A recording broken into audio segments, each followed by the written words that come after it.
নমস্কার, শুভ সন্ধ্যা। স্যান্দন টিভির পর্দায় রয়েছে আমি দীপান্বিতা। চোখ রাখবো সংবাদে। শুধু শার্ট প্যান্ট পরে চাকুরি করলে হবে না। কোন দপ্তর চালাতে গেলে যখন লোক লাগবে তখন সরকার চাকরি দেবে, কিন্তু সকলকে স্বয়ম্বর হতে হবে। শনিবার কৃষকদের কাছ থেকে বর্তমান মরশুমে ধান ক্রয় করার অনুষ্ঠানে একথা বললেন কৃষিমন্ত্রী রতনলাল নাথ।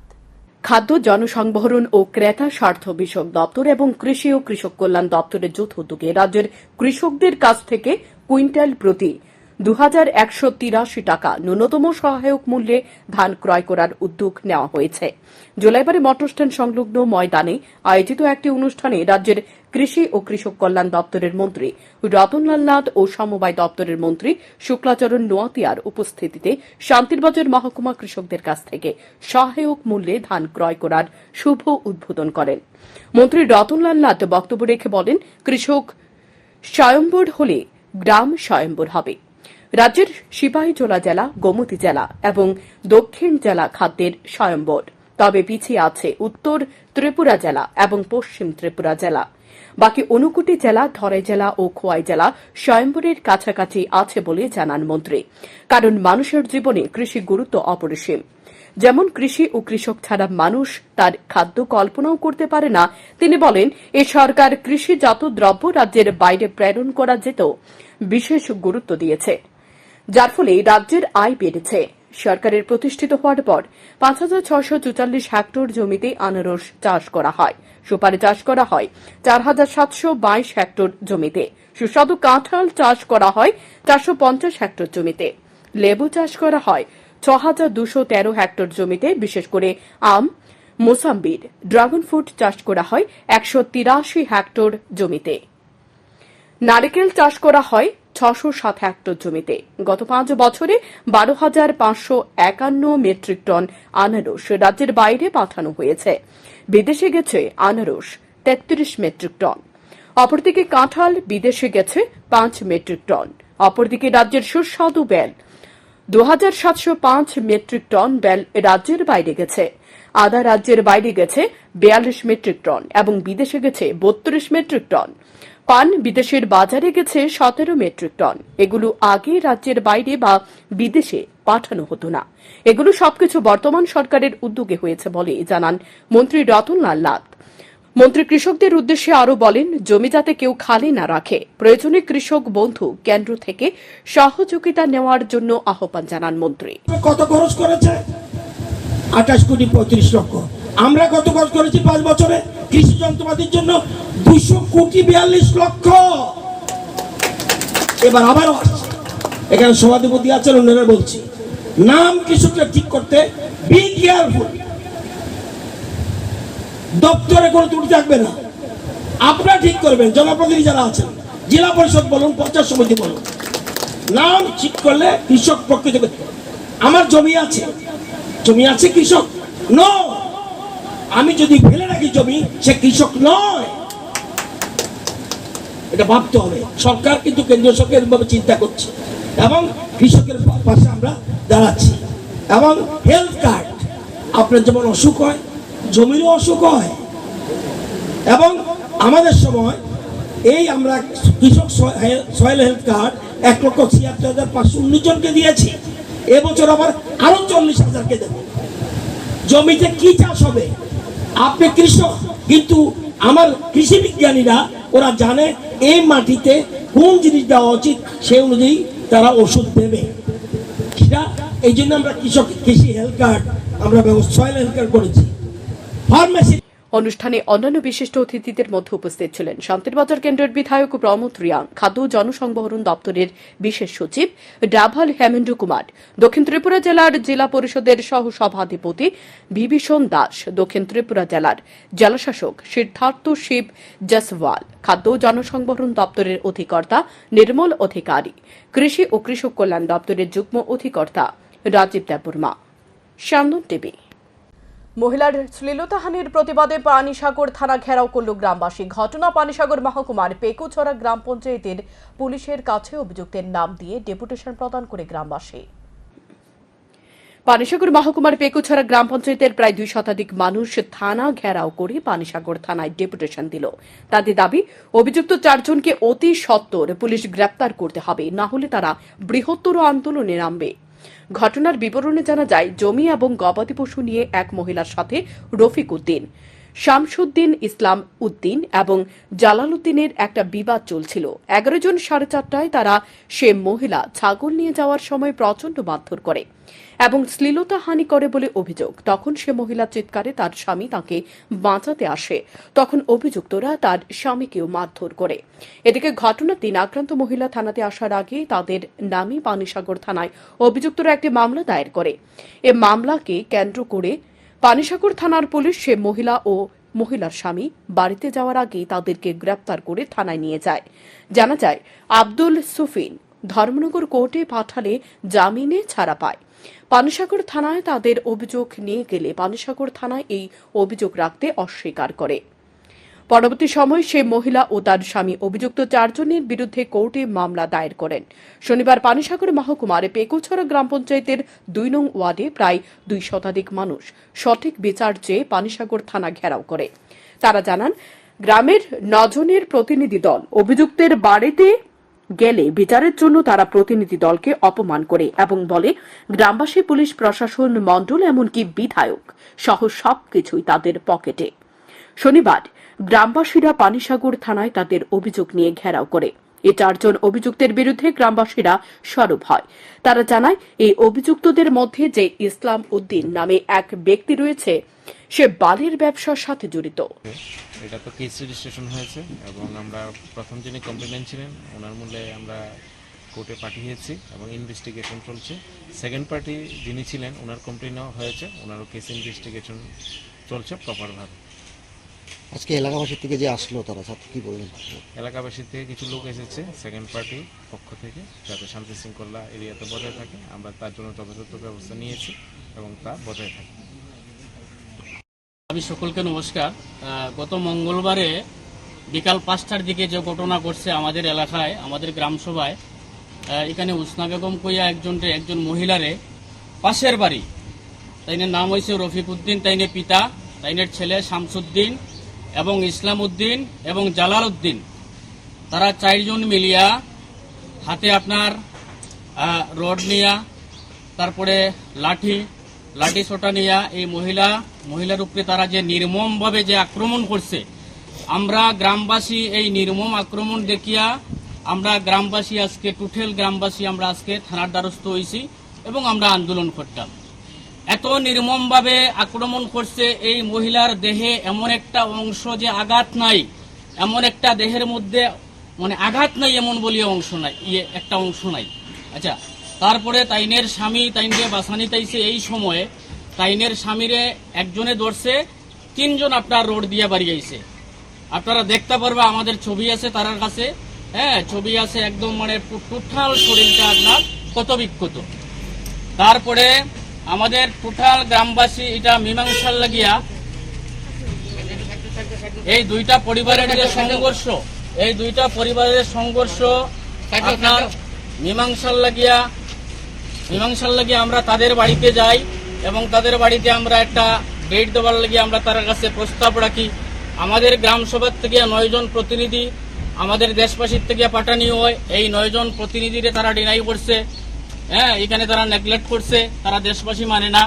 তারপরে বিভিন্ন রকম আমাদেরকে হুমকি দেয়, এই পরিবারটে হুমকি দেয়, পুরা গ্রাম সভারে তারা বিভিন্ন রকম হুমকি দেয়। পানিসাগরের মন্ডল তারার পকেটে, এই আমাদের পানিসাগর পিএস তারার পকেটে, আমাদের মাননীয় সম্মানিত এমএলএ তাদের পকেটে, তারা এইভাবে বিশ্রী ভাষায় এবং তারার টাকার বড়াই আমাদেরকে দেখার তারা। তাই আমরা আজকে এই প্রশাসনের দ্বারস্থ হয়েছি। আজকে আমাদের এই প্রশাসনের কাছে আমরা বিনতভাবে আবেদন, আজকে দিনের ভিতরে এই আসামিদেরকে গ্রেফতার করতে হইব, নতুবা আমরা এই গ্রামবাসী আমরা এখান থেকে একটা ভাড়া সরাইতাম না। এটাই আমার আবেদন। তবে পুলিশ যদি ইতিবাচক গ্রহণ না করে তাহলে পরিস্থিতি উত্তপ্ত হয়ে উঠতে পারে। স্পন্দন টিভি। বাইকে করে বন্ধুদের সাথে ঘুরতে বেরিয়ে বাইক দুর্ঘটনায় আহত হয়ে বর্তমানে আইএলএস হাসপাতালে চিকিৎসাধীন উত্তর চরিলাম গ্রাম পঞ্চায়েতের পুরান বাড়ি এলাকার বাসিন্দা শুভজিৎ দাস। ছেলের চিকিৎসার খরচ যোগান দিতে গিয়ে সর্বশান্ত অসহায় মা বাবা। একমাত্র ছেলের উন্নত চিকিৎসার জন্য মুখ্যমন্ত্রীর নিকট সাহায্যের আর্জি জানালেন অসহায় মা। চরিলাম ব্লকের উত্তর চরিলাম গ্রাম পঞ্চায়েতের পুরানবাড়ি এলাকায় বাসিন্দা বিশ্বজিৎ দাসের ছেলে শুভজিৎ দাস, বয়স 16 বছর। শুভজিৎ 10ম শ্রেণীর ছাত্র ছিল। 20 মে বাইকে করে সেই বন্ধুদের সাথে ঘুরতে বের হয়। বিশ্রামগঞ্জ বালুয়াছড়ি এলাকায় রেল ব্রিজ থেকে বাইকসহ অনেক নিচে পড়ে যায় 3 বন্ধু। এতে গুরুতরভাবে আহত হয় শুভজিৎ। সাথে সাথে তাকে নিয়ে যাওয়া হয় জিবি হাসপাতালে। জিবি হাসপাতাল থেকে তাকে উন্নত চিকিৎসার জন্য আইএলএস হাসপাতালে রেফার করে দেওয়া হয়। তারপর থেকে সে আইএলএস হাসপাতালে চিকিৎসাধীন। আইএলএস হাসপাতালের 15 দিন ভেন্টিলেশনে থাকার পর তার জ্ঞান ফিরে আসে। এখনো তার অবস্থা সংকটজনক। মাঝে মাঝে চোখ খোলে, আবার চোখ বন্ধ হয়ে যায়, কথাও বলতে পারে না। ছেলের চিকিৎসার জন্য টাকার যোগান দিতে গিয়ে শুভজিতের পরিবার সর্বশান্ত।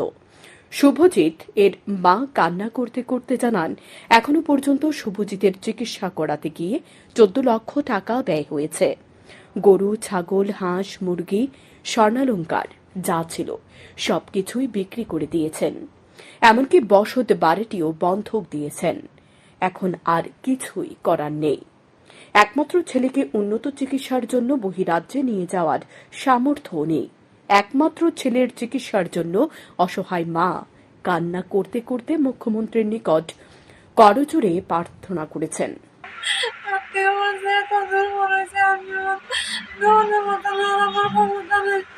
আমি মুখ্যমন্ত্রীর কাছে আবেদন করি, আমার একটা সন্তান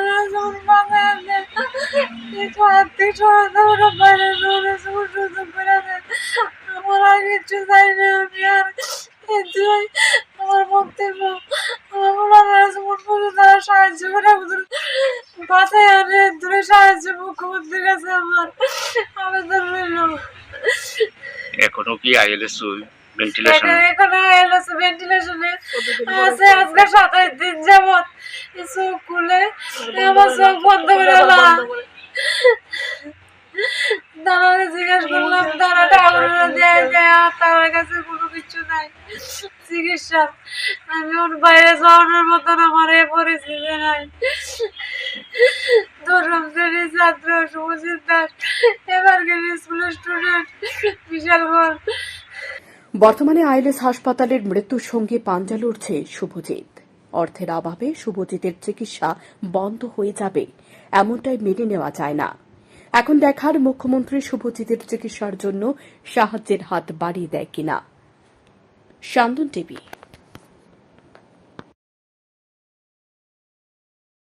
মাংস থেকে রাজ্য স্বয়ং সম্পূর্ণ হলে উঠলেও দুধ এবং ডিম উৎপাদনে রাজ্য এখনও পিছিয়ে আছে। কিন্তু রাজ্যের 98 থেকে 100% মানুষের চাহিদা দুধ এবং ডিম। শনিবার পানি সম্পদ বিকাশ দপ্তরের কনফারেন্স হলে আয়োজিত পর্যালোচনা বৈঠকে একথা বলেন দপ্তরের মন্ত্রী সুধাংশু দাস। তিনি বলেন, লোকসভা নির্বাচনের কারণে পর্যালোচনা বৈঠক করা সম্ভব হয়নি, তাই আজ সংশ্লিষ্ট দপ্তরের আধিকারিক ও কর্মীদের নিয়ে পর্যালোচনামূলক বৈঠক করে জানা যায় 2023-24 অর্থ বছরে দুধ, মাংস এবং ডিমের চাহিদা কতটা পূরণ করা সম্ভব হয়েছে এবং 2024-25 অর্থ বছরে চাহিদা অনুযায়ী নেওয়া পরিকল্পনা কতটা বাস্তবায়ন হচ্ছে সেটাও খতিয়ে দেখা হয়। মন্ত্রী আরও বলেন, বেকার যুবক যুবতীদের স্বার্থে কর্মসংস্থানের দিকে কিভাবে গুরুত্ব দেওয়া যায় সে বিষয়টা নিয়েও আলোচনা হয়েছে এদিন। তিনি আরও বলেন, দুধের চাহিদা পূরণ না হওয়ার পেছনে মূলত কারণ হলো রাজ্যের বড় কোনো ডায়েরি নেই। শুক্রবার দিল্লি থেকে ন্যাশনাল ডায়েরি বোর্ডের এক প্রতিনিধি দল রাজ্যে এসেছে। কিভাবে রাজ্যকে দুধের ক্ষেত্রে স্বয়ংসম্পূর্ণ করা যায় সে বিষয়ে আলোচনা করা হয়েছে। দ্রুত দুধ উৎপাদনে রাজ্য গতিশীল হবে বলে আশা ব্যক্ত করেন মন্ত্রী। আজকে আমাদের অ্যানিম্যাল হাজবেন্ডারি ডিপার্টমেন্টের স্টেট লেভেল রিভিউ মিটিং হচ্ছে। আজকে অনেকদিন পর আমরা এই স্টেট লেভেল রিভিউ মিটিং করছি, কারণ আপনারা জানেন লোকসভা নির্বাচনের কারণে লম্বা সময় একটা গ্যাপ ছিল মডেল কোড অফ কন্ডাক্টের কারণে। তো আজকে আমাদের ডাইরেক্টরেট অফিসে আমাদের এআরডিডি ডিপার্টমেন্টের সমস্ত বিষয় নিয়ে আমরা আলোচনা করব। বিশেষ করে 2023-24 অর্থ বছরে আমাদের সরকারের বা দপ্তরের যে টার্গেট ছিল, আমরা যে গোল সেট করেছিলাম সেটা কতটা অ্যাচিভ করতে পেরেছি, আমাদের ফান্ড পজিশন কি ছিল, কতটা আমরা খরচা করেছি, তার মধ্যে আমাদের কোথায় কোথায় সফলতা আছে, কোনো জায়গাতে ফেইলিওর আছে কিনা না, এই বিষয়গুলির উপর আমরা দিনভর আজ আলোচনা করব। এর বাইরে 24-25 অর্থ বছরে যে বাজেট আমরা সেট করেছি এই অর্থ বছরে, এটাও কিভাবে ইমপ্লিমেন্ট হচ্ছে সেই বিষয়গুলির উপর আমরা আজ আলোচনা করব। আজকের এই মিটিংয়ে আমাদের জেলা থেকে deputy director of ARDD department তারা এসেছেন, আমাদের রাজ্যের এডিশনাল ডাইরেক্টর এবং অন্যান্য উচ্চপদস্থ আধিকারিক সবাই আছেন। সবাই মিলে আজ আমরা আলোচনা করব, এক একটা বিষয়ের উপর আমরা ডিসকাশন করে আমরা একটা টার্গেট সবাইকে দিয়ে দেব, যাতে করে আমাদের ওএনজিসিতে চাকরি দেওয়ার প্রলোভন দেখিয়ে 2 লক্ষ টাকা হাফিজ করল ইঞ্জিনিয়ার। এমনটাই অভিযোগ উঠেছে রাজধানীর মধ্য ডুগলি ঘোষপাড়া এলাকার অরুণ দাসের ছেলে সঞ্জিত দাসের বিরুদ্ধে। তিনি পালাটানার ইঞ্জিনিয়ার পদে কর্মরত বলে জানা যায়। ওএনজিসিতে চাকরি দেওয়ার প্রলোভন দেখিয়ে এক ব্যক্তিকে জমি বিক্রি করতে বাধ্য করে পরে সে জমির আসল মূল্য থেকে 2 লক্ষ টাকা হাফিজ করে দিল পালাটানার এক ইঞ্জিনিয়ার বলে অভিযোগ।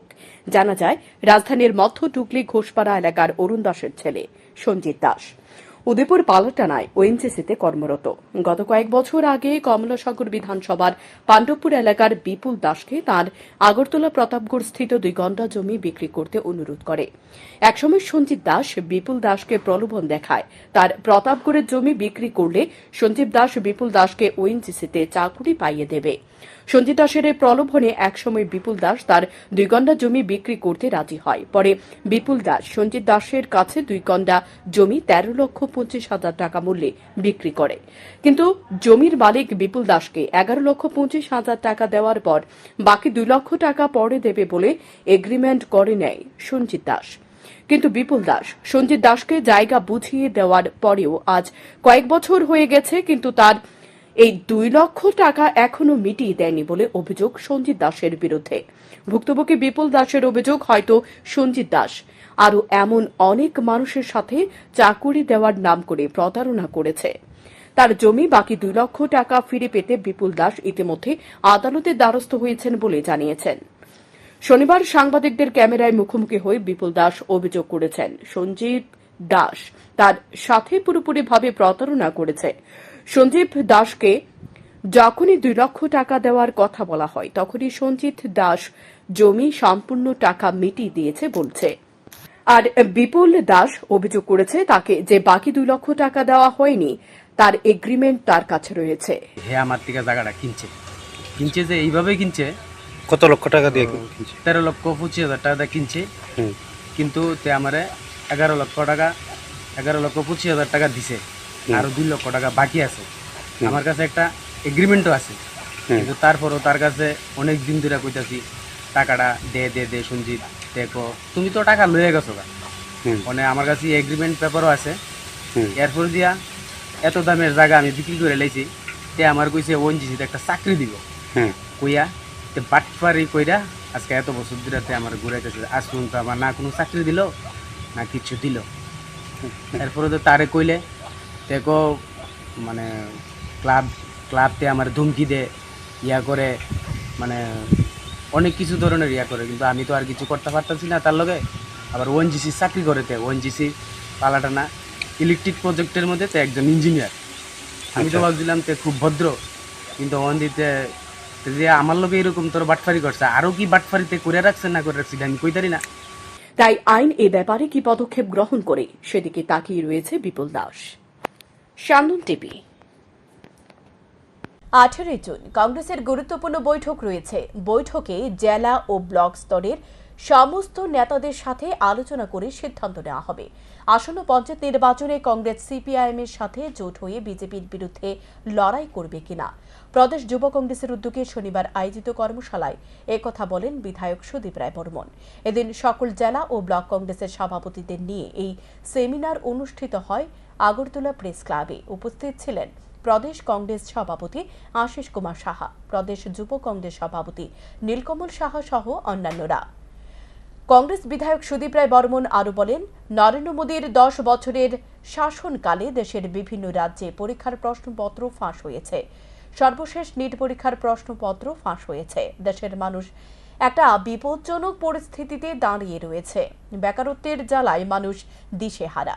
প্রধানমন্ত্রীর বিশ্বকর্মা যোজনা মুখ থুবড়ে পড়েছে। এই সবকিছু নিয়ে এদিন সেমিনারের আয়োজন করা হয়েছে। মূলত যুবকদের জাগ্রত করতে এবং নেশাবিরোধী লড়াইকে আরও তেজি করার জন্য এদিনের আলোচনা হয়েছে। পাশাপাশি বৈঠক থেকে সিদ্ধান্ত নেওয়া হয় আগামী দিনে রাস্তায় নেমে কিভাবে প্রতিবাদ গড়ে তোলা হবে, কারণ সরকারের একাধিক সিদ্ধান্ত বেকারদের উপর ঘাতক নামিয়ে আসছে। আয়োজিত কর্মশালায় যুব কংগ্রেসের কর্মী সমর্থকদের উপস্থিতি ছিল বেশ লক্ষণীয়। সামনে ঘনিয়ে আসছে, তো পঞ্চায়েত নির্বাচনে কি আপনারা একাই দল লড়াই করবেন, নাকি সিপিআইএম দল বা অন্যান্য যে আপনারা যেরকম ইন্ডিয়া জোটের সাথে অ্যালায়েন্স করেছেন সেইভাবেই লড়াইটা চলবে? না, দেখুন, সে ব্যাপারে এখনো কোনো সিদ্ধান্ত প্রদেশ কংগ্রেস 18 তারিখ একটা মিটিং ডেকেছেন। ত্রিপুরা প্রদেশ কংগ্রেসের মাননীয় সভাপতি আরও সিনিয়র লিডারদের নিয়ে বসে কর্মীদের বিভিন্ন জেলা ব্লক স্তরের নেতৃত্বদের, প্রদেশের নেতৃত্বদের সঙ্গে মত বিনিময় করে তারপর একটা সিদ্ধান্ত অবতীর্ণ হবে। গোপন সংবাদের ভিত্তিতে 2 জন বাংলাদেশি ও 4 জন ভারতীয় নাগরিক সহ মোট 6 জনকে আগরতলা রেল স্টেশন থেকে গ্রেপ্তার করল আগরতলা জিআরপি থানার পুলিশ। শুক্রবার গোপন সংবাদের ভিত্তিতে আগরতলা জিআরপি থানার পুলিশ, আরপিএফ এবং গোয়েন্দা বিভাগ যৌথভাবে অভিযান চালিয়ে আগরতলা রেল স্টেশন থেকে 2 জন বাংলাদেশি ও 4 জন ভারতীয় নাগরিককে গ্রেপ্তার করে। শনিবার জিআরপি থানার ওসি তাপস দাস জানায়, উনাদের নিকট গোপন সংবাদ ছিল কাঞ্চনজঙ্ঘা এক্সপ্রেস করে 2 জন বাংলাদেশি ও 4 জন ভারতীয় নাগরিক আগরতলা রেল স্টেশনে আসছে। সেই সংবাদের উপর ভিত্তি করে আগরতলা জিআরপি থানার পুলিশ, আরপিএফ ও গোয়েন্দা বিভাগের কর্মীদের আগরতলা রেল স্টেশনে ওত পেতে বসে। তখন জিআরপি থানার পুলিশ কর্মীরা লক্ষ্য করে একজন মহিলা ও 5 জন পুরুষ দ্রুত গতিতে আগরতলা রেল স্টেশন থেকে বেরিয়ে যাচ্ছে। জিআরপি থানার পুলিশ কর্মীদের সন্দেহ হয়, সাথে সাথে তাদেরকে আটক করে জিজ্ঞাসাবাদ করা হয়। ধৃতদের মধ্যে 2 জন স্বীকার করে তারা বাংলাদেশের নাগরিক। তাদেরকে সহযোগিতা করছে 4 জন ভারতীয় নাগরিক। শনিবার ধৃতদের আদালতে সোপর্দ করে আগরতলা জিআরপি থানার পুলিশ। গতকালকে প্রায় সন্ধ্যা 5:30টার দিকে আমাদের কাছে একটা খবর আসে, গোপন সংবাদ, যে আমাদের যে কাঞ্চনজঙ্ঘা এক্সপ্রেস আসছে আগরতলা রেল স্টেশনে, তো ওটার মধ্যে কিছু বাংলাদেশি লোক আছে এবং তারা টাউটের হাত ধরে বাংলাদেশে যাবে এরকম খবর। তো যখন আমরা এরকম খবর পেলাম, আমরা জিআরপি থানা এবং আরপিএফ থানা এবং আমাদের যে গোয়েন্দা দপ্তর আছে, আমরা সব মিলিয়ে আমরা সব প্ল্যাটফর্মে এবং যা এক্সিট এবং এন্ট্রি পয়েন্টগুলো আছে আমরা সব জায়গাতে মানে চেকিংয়ে বসে যাই। তারপর যেইমাত্র কাঞ্চনজঙ্ঘা এক্সপ্রেস ট্রেনটা আসলো, তো আমরা দেখলাম এখানে একজন জেন্টস এবং একজন লেডিস সঙ্গে আরও 4 জন আছে, টোটাল 6 জন। তারা খুব স্পিডে মেন গেটের দিকে যাচ্ছিল, মানে এক্সিট হওয়ার জন্য।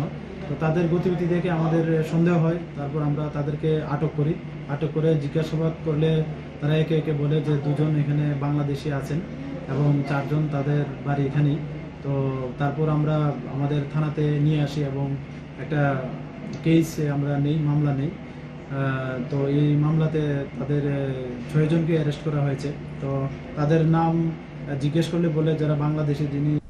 শনিবার সকাল থেকে লাগাতার বৃষ্টিতে তেলিয়ামুড়া মহকুমার অন্তর্গত মুঙ্গিয়াগামী এলাকার 35 মাইল ও 44 মাইল এলাকায় জাতীয় সড়কের উপর বড় ধস পড়ে স্তব্ধ হয়ে যায় যান চলাচল।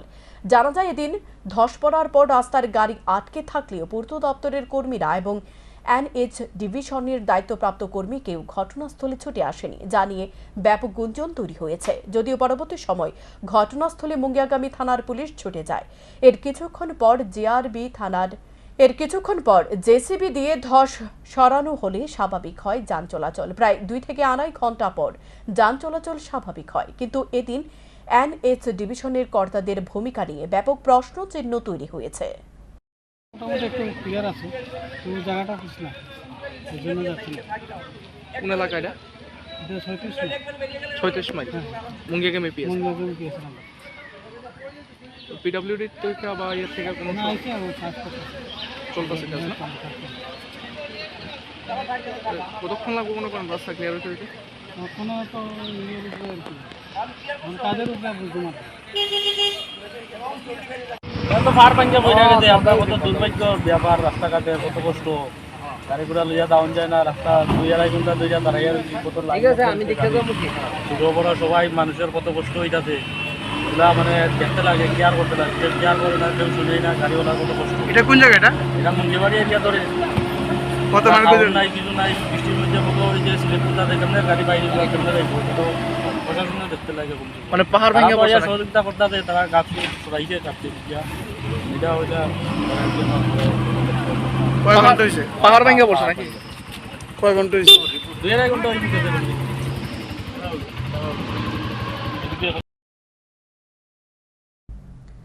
মন্ত্রীর আশ্বাস অনুযায়ী সহযোগিতার দাবি করছে ক্ষতিগ্রস্ত পরিবার। ঘটনা তেলিয়ামুড়া থানার অন্তর্গত 22 খড়িয়া এলাকায়। কবরস্থানের বাউন্ডারি দেওয়াল ধসে পড়ে প্রতিবেশী এক যুবকের ঘর ভেঙে পড়ে, পাশাপাশি বাড়ির গবাদি পশুর মর্মান্তিক মৃত্যু হয়। কিন্তু প্রতিশ্রুতি পূরণে ব্যর্থ স্বয়ং মন্ত্রীর নির্বাচনী এলাকা। প্রবীর দাস কবরস্থানের বাউন্ডারি দেওয়াল থেকে কমপক্ষে 8 থেকে 10 হাত দূরে উনার বসতঘর নির্মাণ করেছিলেন। সে বসতঘরের পাশে গরু ঘর রয়েছে। অভিযোগ, কিছুদিন আগে বৃষ্টি চলাকালীন সময় সন্ধ্যা আনুমানিক 6:30 নাগাদ কবরস্থানে সংশ্লিষ্ট দেওয়ালটি হুড়মুড়ি প্রবীর দাসের ঘরে ভেঙে পড়ে। এর ফলে উনার ঘরের দেওয়াল যেমন ক্ষতিগ্রস্ত হয়েছে, ঠিক এর পাশাপাশি ঘরের পাশে থাকা বড় আকারের একটি গরু ঘটনাস্থলে মৃত্যুর মুখে পড়ে। প্রবীর দাসের অভিযোগ, অপরিকল্পিতভাবে এবং গুণগত মান বজায় না রেখে দেওয়াল তৈরি করার ফলে এই অনভিপ্রেত ঘটনা সংঘটিত হয়েছে। কিন্তু তহসিলদার সহ স্থানীয় গ্রাম প্রধান ক্ষতিগ্রস্ত বাড়িটি পরিদর্শন করলেও শীর্ষ পদের কোনো আধিকারিক যাননি। ক্ষতিগ্রস্ত ব্যক্তি সহ এলাকাবাসীর দাবি ছিল এ বিষয়ে প্রশাসন ক্ষতিপূরণের ব্যবস্থা করার। প্রবীর দাসের পরিবার আরও জানায়, মন্ত্রী বিকাশ দেববর্মা আশ্বস্ত করেছিলেন 6 জুনের পর তারা সহযোগিতা পাবে, কিন্তু এখন পর্যন্ত তারা সহযোগিতা পাননি বলে জানান। এই যে বৃষ্টি আর এই তুফানে এই যে জলের বৃষ্টির সময় এই ওয়ালটা ফইরা, এরপর আমার গরুটার উপরে পড়ছে, গরুটা মারা গেছে, আর এই ঘরের ওয়ালটা ভাঙছে। খুব বিরাট ধরনের একটা গেছে। আমরা মারা গেল মিলে গরু দোয়াইতাম পথ দিছিলাম, কালি এখানে বারিন্দাতে দাঁড়াইছি বলতে এই ওয়ালটা ফিরে আসে। এরপর আমার ছোট ছেলে দৌড়টা গেছে গিয়ে, মা গরু মেরে আছে, গো দাওয়ানো তাড়াতাড়ি করে নিয়ে কাটটা দিছে, না প্রাচিত্য করুন লাগবো, তাড়াতাড়ি করে বানটা কাটটা দিছে দড়ি দিয়া, গরুটারে এই সাফল দিয়া সারাইয়া চাক্কা সরাইয়া সিমেন্টের, এরপরে গরুটারে বাইর করছে, মুখটুক বাইর করছে। নেট ইউজি পরীক্ষার বড়সড় কেলেঙ্কারির অভিযোগ তুলে সরব হল প্রদেশ যুব কংগ্রেস। তাদের অভিযোগ, প্রশ্নপত্র ফাঁস না হলে কোনোভাবেই 79 জন ছাত্রছাত্রী 720 নম্বরের মধ্যে 720 নম্বরই পেতে পারে না। ব্যাপক দুর্নীতি হয়েছে বলে তাদের অভিযোগ। এ নিয়ে শনিবার বিকেলে প্রদেশ কংগ্রেস ভবন থেকে এক বিক্ষোভ মিছিল সংগঠিত করা হয়। উপস্থিত প্রদেশ যুব কংগ্রেসের সভাপতি নীলকমল সাহা জানান, ভারতীয় জনতা পার্টি যুব বিরোধী দল, তারা যুবকদের স্বার্থে কখনো কাজ করে না। এ সরকার কায়দা করে যুবকদের চাকরি না দিয়ে মিছিল মিটিংয়ে হাঁটতে চায়। অপরদিকে নেট পরীক্ষায় ব্যাপক দুর্নীতি করেছে এই সরকার। ফলে দেশের ছাত্রছাত্রীরা শিক্ষামন্ত্রী ধর্মেন্দ্র প্রধানকে মন্ত্রীর পদত্যাগের দাবি করেছেন, কারণ তিনি টিউশন মাফিয়াদের সাথে মিশে পরীক্ষার প্রশ্নপত্র প্রকাশ করে দিয়েছে এবং গ্রেস মার্কের নামে নোংরা রাজনীতি করেছে। তাই পরীক্ষা সঠিকভাবে নেওয়ার দাবি জানিয়ে আজ আন্দোলন সংগঠিত করেছে যুব কংগ্রেস। সেদিন মিছিলটি শহরের বিভিন্ন পথ পরিক্রমা করে প্রদেশ কংগ্রেস ভবনের সামনে শিক্ষামন্ত্রী ধর্মেন্দ্র প্রধানের কুশপুতুলপুরে তীব্র প্রতিবাদ জানায়। পার্টি হয়েছে যুব বিরোধী একটি সংগঠন, যেখানে যুবকদেরকে কখনো চাকরি দেওয়া হয় না, যুবকদের স্বার্থে কখনো কাজ করা হয় না। যুবকদের যখন পরীক্ষা দিতে যায় সেই পরীক্ষার পেপার লিক হয়ে যায়। আমরা দেখেছি যে তারা যুবকদেরকে বেকার রেখে তাদেরকে মারপিট, মিছিল এবং দাঙ্গাবাজের দলের লিডার বানিয়ে তাদেরকে অশান্তির কাণ্ডারি বানিয়ে তুলেছে এই ভারতীয় জনতা পার্টি। নিট পরীক্ষাতে যে দুর্নীতি হয়েছে সেই দুর্নীতির প্রতিবাদে আজ ত্রিপুরা প্রদেশ যুব কংগ্রেস এখানে এসছে এবং তারা অতি সত্বর। ঘর থেকে উদ্ধার একাদশ শ্রেণীর ছাত্রীর ঝুলন্ত দেহ। ঘটনা মেলাঘর ইন্দিরানগর এলাকায়। ঘটনার বিবরণী জানা যায়, শনিবার 2টা নাগাদ মেলাঘর ইন্দিরানগর 8 নম্বর ওয়ার্ড এলাকার হাসিনা বেগমের মেয়ে কুলসুম বেগমের ঝুলন্ত দেহ দেখতে পায় পরিবারের লোকজন। ঘটনার খবর পেয়ে ছুটে আসে মেলাঘর থানার পুলিশ। পরে কুলসুম বেগমের মৃতদেহ উদ্ধার করে ময়না তদন্তের জন্য হাসপাতালের মর্গে পাঠায়। জানা গেছে মেলাঘর থানার পুলিশ এ ব্যাপারে একটি অস্বাভাবিক মৃত্যুর মামলা হাতে নিয়ে তদন্ত শুরু করেছে। জানা যায় জন্মের 5 বছর পর তার বাবা বাংলাদেশে চলে যায়।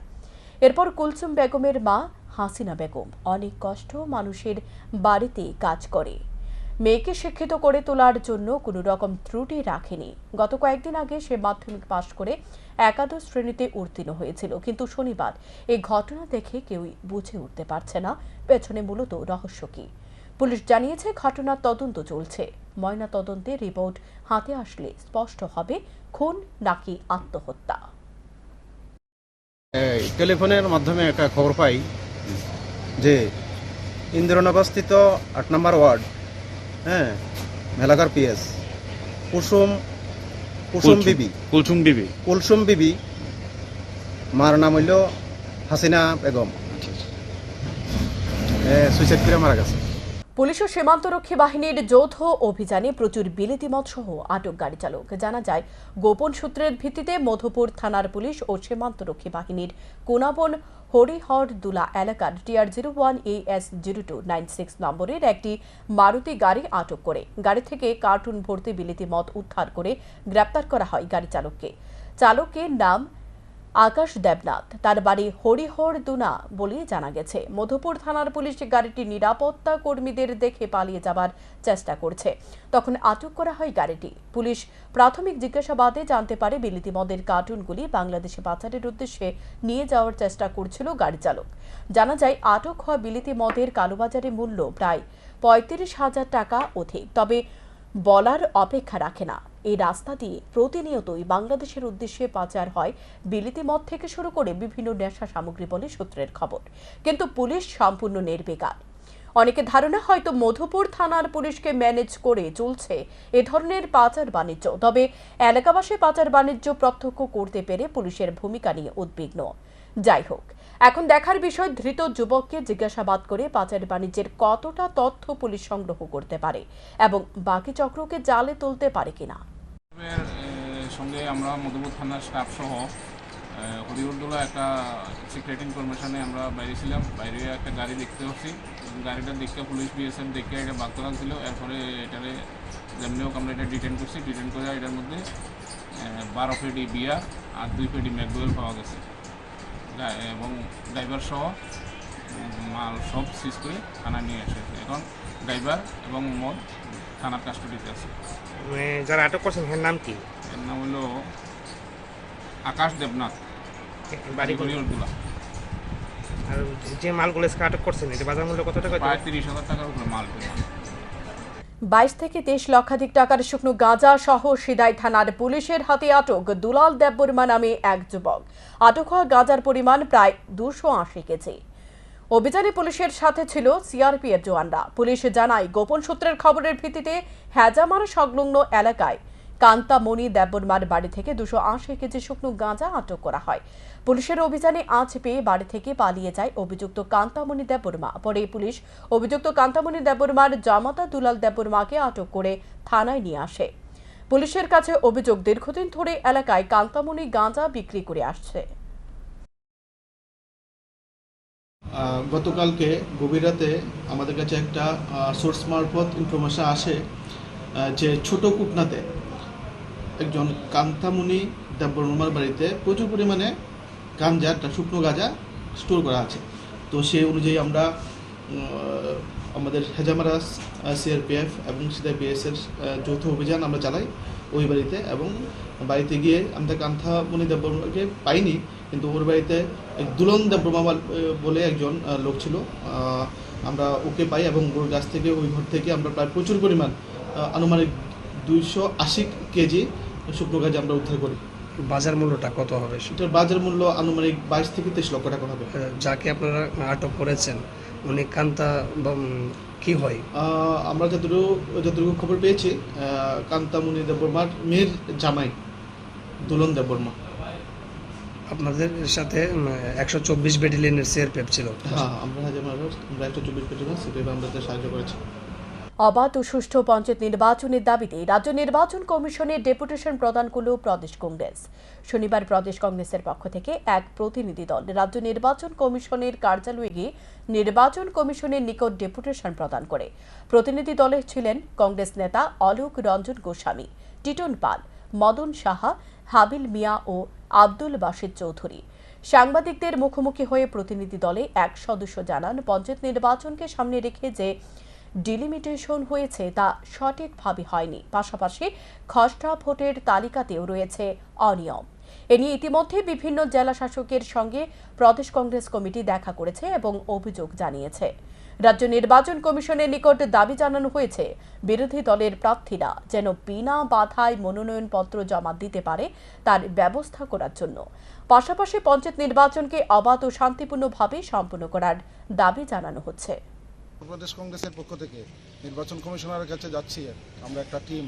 আমাদের দাবি, পঞ্চায়েত নির্বাচনে এখন পর্যন্ত যে ডিলিমিটেশন হয়েছে, ডিলিমিটেশনটাও মানে সঠিকভাবে হয়নি এবং পঞ্চায়েতের যে খসড়া ভোটার তালিকা প্রকাশিত হয়েছিল এটাতে প্রচণ্ড অনিয়ম। আমরা জেলা শাসকের সঙ্গেও দেখা করেছি, বিভিন্ন জায়গায় বিডিও সাহেবের সঙ্গেও দেখা করেছি, অভিযোগ আমরা দিয়েছি। আমরা আজকে মূলত আমরা দাবি রাখবো নির্বাচন কমিশনারের কাছে যাতে রাজ্যে শান্তিপূর্ণভাবে অবাধ সুষ্ঠুভাবে আমাদের প্রার্থীরা মনোনয়ন জমা দিতে পারে সর্বত্র। গত পঞ্চায়েত নির্বাচনে আমরা দেখেছি 96% আপনার মনোনয়ন জমা দিতে দেয়নি। তাহলে যদি মনোনয়ন জমা দিতে দেওয়া না হয় তাহলে তো এটা নির্বাচন বলা যাবে না। অবাধ সুষ্ঠু নির্বাচন করার জন্য আমরা প্রদেশ কংগ্রেস থেকে আজকে নির্বাচন কমিশনারের কাছে আমরা দাবি করব যাতে অনলাইনে মনোনয়ন জমা দেওয়ার ব্যবস্থা করা হয় এবং আমরা লক্ষ্য করেছি পশ্চিমবাংলায়ও প্যারামিলিটারি দিয়ে আপনার পঞ্চায়েত নির্বাচন হয়েছে, ত্রিপুরা রাজ্যেও যাতে প্যারামিলিটারি দিয়ে আপনার পঞ্চায়েত নির্বাচনটা করা হয়। মানে আমাদের মুখ্য দাবি হচ্ছে অবাধ সুষ্ঠু পঞ্চায়েত নির্বাচন, যাতে আমরা পঞ্চায়েত নির্বাচনে আমরা অংশগ্রহণ করতে পারি সর্বত্র, আমাদেরকে যাতে বাধা তৈরি করা না হয়, তার জন্যই আমরা নির্বাচন কমিশনের নিট ইউজি পরীক্ষার কেলেঙ্কারি বিচার বিভাগীয় তদন্তের দাবি জানিয়ে এবং উচ্চ মাধ্যমিক পরীক্ষার উত্তীর্ণ রাজ্যের সকল ছাত্রছাত্রীরা যেন কলেজে ভর্তি হতে পারে তার ব্যবস্থা করার দাবিতে শনিবার বিক্ষোভ প্রদর্শন করে এআইডিএসও। এআইডিএসওর কর্মী সমর্থকরা এদিন প্ল্যাকার্ড হাতে নিয়ে শিক্ষা ভবনের সামনে বিক্ষোভ প্রদর্শন করে। উপস্থিত ছিলেন এআইডিএসওর রাজ্য সম্পাদক রামপ্রসাদ আচার্য সহ অন্যান্যরা। রামপ্রসাদ আচার্য সংবাদ মাধ্যমের মুখোমুখি হয়ে তাদের দাবি ও কর্মসূচির বিষয়ে তুলে ধরেন। তিনি বলেন, এই কেলেঙ্কারিতে সারা দেশে ছাত্র, অভিভাবক, শিক্ষক, শিক্ষিকা সকলে বিক্ষোভে সামিল হচ্ছে, এআইডিএসওর আন্দোলনের সমর্থন করে। তিনি আরও বলেন, এ ধরনের কেলেঙ্কারি ছাত্রছাত্রীদের ভবিষ্যৎ অন্ধকারের দিকে ঠেলে দিচ্ছে। আরও বলেন, উচ্চ মাধ্যমিক উত্তীর্ণ সমস্ত ছাত্রছাত্রীদের কলেজে ভর্তি হওয়ার সুযোগ করে দেওয়ার জন্য। যে নিট পরীক্ষার ফলাফল যে ঘোষণা হয়েছে তাতে ব্যাপক দুর্নীতি হয়েছে। সারা দেশ এই দুর্নীতির বিরুদ্ধে আন্দোলনে উত্থাল। ছাত্র, শিক্ষক, অভিভাবক সহ সর্বস্তরের জনসাধারণ এই আন্দোলন সামিল হয়েছে এবং আমরা এআইডিএসওর পক্ষ থেকেও এই যে যারা এই নিট পরীক্ষাতে কেলেঙ্কারি হয়েছে আমরা তাদের দোষীদের দৃষ্টান্তমূলক শাস্তি চাই।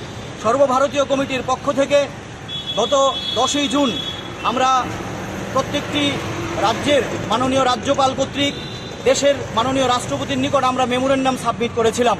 সেখানে বলেছি এই কেলেঙ্কারির সাথে যুক্ত ব্যক্তিদের শনাক্ত করে দৃষ্টান্তমূলক শাস্তি দিতে হবে, এই পরীক্ষার বিচার বিভাগীয় তদন্ত করতে হবে এবং এনটিএ নয় সরকারকেই এই পরীক্ষার ব্যবস্থা গ্রহণ করতে হবে এবং যে সমস্ত ছাত্রছাত্রী এই পরীক্ষায় ক্ষতিগ্রস্ত হয়েছে তাদের প্রতি সুবিচার করতে হবে।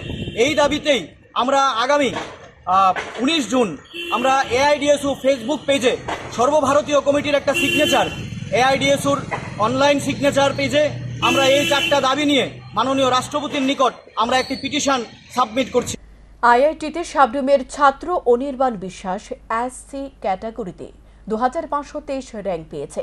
শাবরুম ইংরেজি মাধ্যম স্কুল থেকে মাধ্যমিক পাশ করার পর আগরতলা হিন্দি স্কুলে একাদশ ও দ্বাদশ শ্রেণীতে বিজ্ঞান নিয়ে পড়াশোনা করে। অনির্বাণ বিশ্বাস জানায়, তার সফলতার সবচেয়ে বেশি সহযোগিতা করেছেন তার মা এবং শিক্ষকরা। ভবিষ্যতে ইঞ্জিনিয়ার হতে চান তিনি।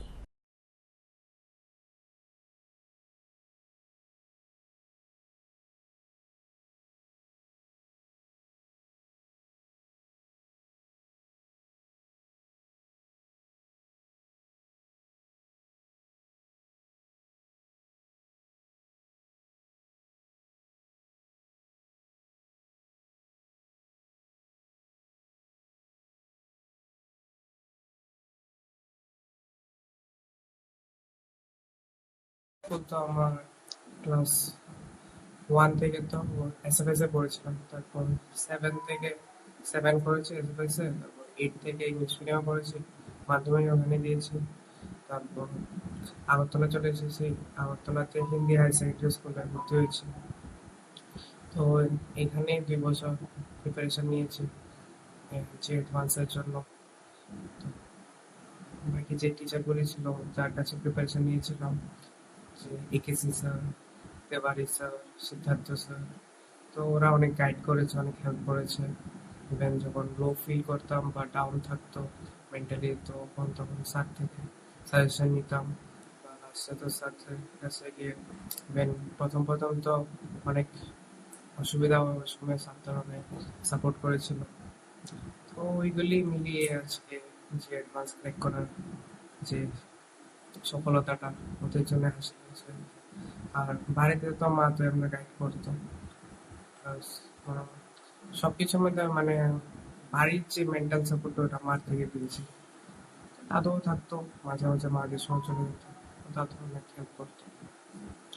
এইভাবে সবকিছু মিলিয়ে ওদের সবাইকে ধন্যবাদ দিতে চাই, ওদের জন্য আজকে এই জায়গায় আছি। কত নাম্বার পেয়েছো? আমার জি অ্যাডভান্সে র্যাঙ্ক হচ্ছে 2523 ক্যাটাগরি র্যাঙ্ক। তো আগামী দিনে কি মানে পড়ার ইচ্ছা আছে? আগামী দিনে ভালো একটা আইআইটিতে গিয়ে ইঞ্জিনিয়ারিং করে যদি বিটেকের পরে চাকরি পেয়ে যেতে পারি, তাহলে এমবিএ করার ইচ্ছা আছে। তোমার নাম? অনির্বাণ বিশ্বাস। নেশামুক্ত ত্রিপুরা গঠনে সারা রাজ্যে পুলিশের ভূমিকা নিয়ে বিতর্ক থাকলেও সিপাহীজলা জেলার অন্তর্গত সোনামুড়া মহকুমার যাত্রাপুর থানার পুলিশের ভূমিকা অনেকটাই ব্যতিক্রম। প্রায় প্রতিদিনই চলছে নেশা কারবারিদের বিরুদ্ধে অভিযান। শুক্রবার গভীর রাতে গোপন খবরের ভিত্তিতে নেশা বিরোধী অভিযানের নামে যাত্রাপুর থানার পুলিশ। শনিবার সকালে যাত্রাপুর থানার ভারপ্রাপ্ত আধিকারিক সুব্রত দেবনাথ জানায়, গোপন খবরের ভিত্তিতে মনাইপাথর ভিলেজ এলাকায় মহিন চৌধুরী পাড়া নরেশ নোয়াতিয়ার বাড়িতে পুলিশ অভিযান চালায়। রাত 1:30টার পর রাত 3টা পর্যন্ত তল্লাশি চালিয়ে তার বসতঘর থেকে মজুদ টাকা সহ প্লাস্টিকের 2 ড্রামে ভর্তি শুকনো গাঁজা এবং 3 বস্তা গাঁজা সহ মোট 48 কেজি 500 গ্রাম গাঁজা উদ্ধার করা হয়। উদ্ধার করা গাঁজাগুলি সহ বাড়ির মালিক নরেশ নোয়াতিয়াকে থানায় নিয়ে আসে পুলিশ। ওসি জানায়, তার বিরুদ্ধে এনডিপিএস ধারায় একটি মামলা রেজিস্টারভুক্ত করে তাকে সোনামুড়া আদালতে সোপর্দ করা হবে। ওসি সুব্রত দেবনাথ এই অভিযানের নেতৃত্ব দেন। সঙ্গে ছিলেন পুলিশ ইন্সপেক্টর অরূপ দেববর্মা, থানার দায়িত্বপ্রাপ্ত টিএসআর জওয়ান সহ পুলিশের আধিকারিকরা। খবর আসে মনাইপাথর বমচুদ্রি পাড়াতে ব্যক্তির বাড়ি, ঠিক আছে, এই ওনার বাড়িতে গাঁজা মজুদ আছে। কি নাম তার? উনি হলেন নরেশ নোয়াতিয়া। তো খবরের ভিত্তিতে সাথে সাথে আমি আমার অথরিটিকে ইনফর্ম করেছি। অথরিটি পারমিশন নিয়ে আমি ইন্সপেক্টর অরূপ দেববর্মা, থানার স্টাফ এবং টিএসআর স্টাফ, তাদেরকে নিয়ে আমরা 9 টিএসআর স্টাফ, ওদেরকে নিয়ে রাত্র আনুমানিক 1টার সময় আমরা বেরিয়ে পড়েছি। গভর্নমেন্ট স্টাফ আমাদের সাথে ছিল। তো অ্যাকর্ডিংলি এটা অনেক মনাইপাথর অনেক ভিতরে পাহাড়ের মধ্যে সিঙ্গেল একটা বাড়ি, হ্যাঁ। তো ওই বাড়িতে আমরা কর্ডন করেছি, বাড়ি সার্চ করেছি। বাড়ি সার্চ করে তার বাড়ির মধ্যে গাঁজা মজুদ আছে। গোপন খবরের ভিত্তিতে অভিযান চালিয়ে আবারও সাফল্য পেল আমবাসা থানার পুলিশ। শুক্রবার গভীর রাতে আমবাসা থানার ভারপ্রাপ্ত আধিকারিক গুরুপদ দেবনাথের নেতৃত্বে পুলিশ হরিণছড়া এলাকায় একটি বলেরো গাড়িতে তল্লাশি চালায়। গাড়িটি আগরতলা থেকে গন্ডাছড়া হয়ে আমবাসার দিকে আসছিল। ঠিক সেই সময় আমবাসা থানার ওসি হরিণছড়া এলাকায় গাড়িটি আসতে গাড়িটিতে সিগন্যাল দেয় এবং তল্লাশি শুরু করে। বলেরো প্যাসেঞ্জার গাড়িটির উপরে গোপন চেম্বারে তল্লাশি চালিয়ে 18 প্যাকেটে মোট 163 কেজি গাঁজা উদ্ধার করে পুলিশ। একই সঙ্গে আটক করা হয় গাড়ি চালককে। শনিবার আমবাসা থানার ওসি গুরুপদ দেবনাথ এই গাঁজা সম্পর্কে বলতে গিয়ে জানান, তাদের কাছে আগে থেকে খবর ছিল গাড়িটির মধ্যে অবৈধ গাঁজা মজুদ রয়েছে। সে খবরের ভিত্তিতে হরিণছড়া এলাকায় গাড়িটিতে তল্লাশি চালানো হয় এবং গাঁজা উদ্ধার করা হয়।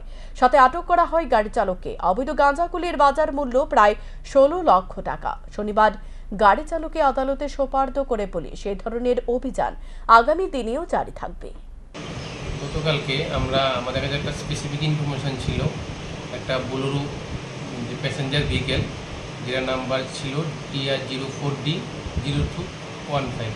এই গাড়িটা আগরতলা দিক থেকে গন্ডাছড়া সাইড দিয়ে গঙ্গানগর দিয়ে আমবাস হয়ে চুরাবাড়িতে যাওয়ার কথা ছিল। সেই ইনফরমেশনের ভিত্তিতে আমরা উৎপেতে বসে থাকি এবং আমাদের থানার আন্ডারে হরিণছড়া একটা জায়গা আছে, হরিণছড়া জায়গার বাজারের মধ্যে গাড়িটাকে আমরা ডিটেন করতে সক্ষম হই এবং গাড়িটাকে ডিটেন করে গাড়ির যেটা উপরের যে রূপটা আছে রূপটা থেকে আমরা গোপন চেম্বার ছিল সেখান থেকে আমরা 18টা প্যাকেট গাঁজা বাজেয়াপ্ত করে উদ্ধার করি এবং 18টা প্যাকেটে আমরা টোটাল ওজন করে 163 কেজি 163 কেজি গাঁজা আমরা সিজ করি এবং গাড়ির যে ড্রাইভার ছিল ড্রাইভারকে আমরা এই কেস কানেকশনে আমরা অ্যারেস্ট করি। স্যার গাড়িটা কোন দিক থেকে আইতেছে? গাড়িটা আগরতলা দিক থেকে গন্ডাছড়া দিয়ে গঙ্গানগর দিয়ে আমবাসা হয়ে এটা চুরাইবাড়ির দিক দিয়ে বহিরাজ্যের দিকে যাচ্ছিল। এখনকার মতো সংবাদ এ পর্যন্তই। চোখ রাখুন স্যান্দন টিভির পর্দায়। নমস্কার।